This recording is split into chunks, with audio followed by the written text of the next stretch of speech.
E os injetáveis, Rico Porto? Agora sim, depois de ter falado um monte sobre pressurizado, mas a gente precisava falar, porque a partir daí a gente vai conseguir entender várias coisas, aproveitar algumas coisas desse conteúdo da pressurizada, porque faz já parte do nosso universo e ajuda no entendimento da intradermo tradicional, que a gente vai falar agora, começando falando sobre os dispositivos em intradermoterapia tradicional, injetáveis. Por que eu vou começar falando dos dispositivos, coisa tão simples? Porque é importante, tem gente que tem zero conhecimento nessa área, está começando agora e os primeiros passos são os mais difíceis, mas são aqueles que te levam longe, tá? Então, começando pelos dispositivos, a gente fala sobre a seringa, né? A nossa amiga seringa. E aí eu vou falar sobre as partes da seringa. Por que é importante falar desse dispositivo? Porque é nosso instrumento de trabalho e muitas vezes a gente não tem intimidade com ele ainda. Então, às vezes está ali numa aula, você está lá participando de uma super live ou aula de alguém que já tem bastante experiência. Aí ele fala, ó, prefira a Luer Lock, prefira a Slip Lock, é o êmbolo tal, o flange, o cilindro, a marcação, e aí você fica, meu Deus, o que está acontecendo? Então, vamos falar sobre todas as partes para você conhecer, ter intimidade com esse nosso instrumento novo de trabalho, que é a seringa, né? Para que a gente possa entender sempre quando as pessoas estiverem falando conosco e quando a gente for ler material também, tá sempre com intimidade ali com os termos, né? Então, vamos lá falar sobre a seringa. A seringa, então, ela tem algumas partes, tá? Aqui estão demonstradas o êmbolo, a flange, que é o localzinho onde a gente apoia os dedos ali para poder apertar o êmbolo, né? E aí eu tenho um cilindro, que é o corpo da seringa, certo? A graduação é de acordo com o ml da seringa. Essa parte da graduação ela confunde um pouco às vezes, traz a sua própria graduação de acordo com a capacidade, né? Então, de 1 ml traz a sua graduação, assim como a de 20 ml traz a sua própria graduação. E a correspondência de cada risquinho desse é relativa à capacidade total da seringa. Então, isso traz um pouco de confusão às vezes. Então, é bom que a gente fique bem atento e que aprenda muito bem quando for aplicar, porque às vezes, por exemplo, no Botox, a gente precisa aplicar 3 unidades, né? E aí a gente volta para as unidades quando estamos falando de Botox. Mas quando a gente está falando de enzima, por exemplo, quando a gente está falando de mescla, a gente está falando de ml.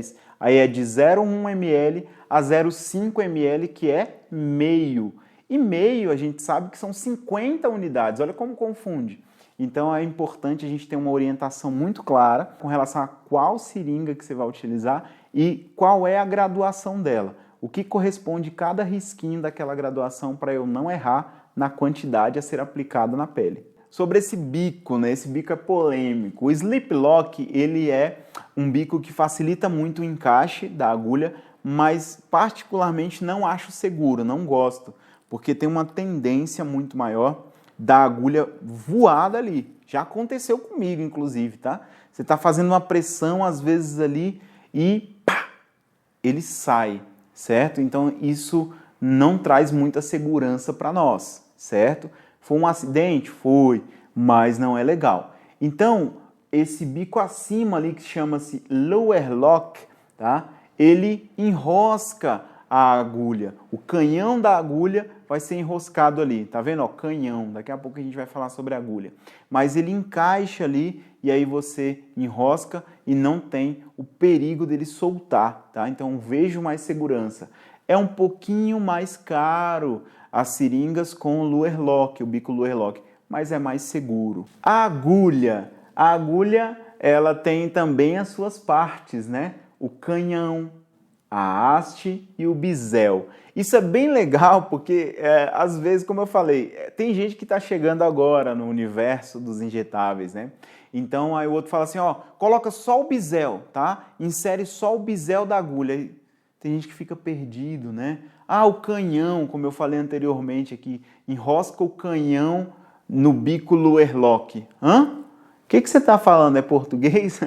Então, a gente tem que saber essas partes aí. Para muitos, é algo tão básico que, nossa, quem não sabe disso? Mas existem pessoas que não sabem E agora estão sabendo. Essa agulha tem o seu tamanho descrito por meio de códigos, código de cores dos canhões e código também com relação às polegadas ou milímetros, de acordo com o tipo de unidade que você está utilizando, se é internacional ou se é nacional. Nacional é em milímetros e a internacional é em polegadas. E aí você vê, às vezes você está vendo uma aula, o professor está falando, essa é a agulha 18G, utiliza a agulha 30G, 32G, e aí você fica sem saber o que é. Então isso é relativo às polegadas, tá?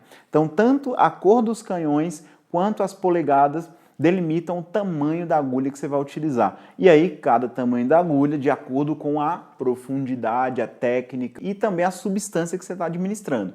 Isso porque, por exemplo, às vezes você quer gerar pouco desconforto para o seu paciente. Eu quero uma agulha fina e pequena. Ok, ela é melhor, gera menos desconforto, mas às vezes não vai conseguir aplicar a substância que você está se propondo a aplicar porque ela é muito fina e a fluidez trava. Aí você vê ali, ó, que não vai, dependendo do tipo de substância que você quer aplicar. Então aí o que eu vou precisar? De uma agulha mais calibrosa. Aí eu vou ter que aumentar o calibre para que essa substância possa ter fluidez na aplicação. Ao mesmo tempo, infelizmente, você aumenta o desconforto porque o calibre da agulha é maior. Ou então, existe também uma variação com relação a ângulos, para você angular de acordo com a profundidade que você quer atingir. Mas falando sobre tamanhos de agulha, é isso. Aqui então nós temos um código de cores, tá? Começando pela 30G e descendo ali. Então aqui tem o calibre tanto em polegadas quanto em milímetros, certo? 30G 30 milímetros, 26G 45 milímetros, 25G 0,5 milímetros, 24G 55 milímetros e assim sucessivamente, falando de 22, 21, 20, 19, 18 até 16G, que é uma agulha super espessa. Então, cada agulha para sua determinada função. Aí realmente é um estudo de técnica. Cada professor vai te explicar sobre a agulha que vai utilizar e o porquê que ele está utilizando, né? Quando eu vou fazer toxina botulínica, eu utilizo um tipo de agulha. Quando eu vou fazer preenchimento, eu utilizo outro tipo de agulha.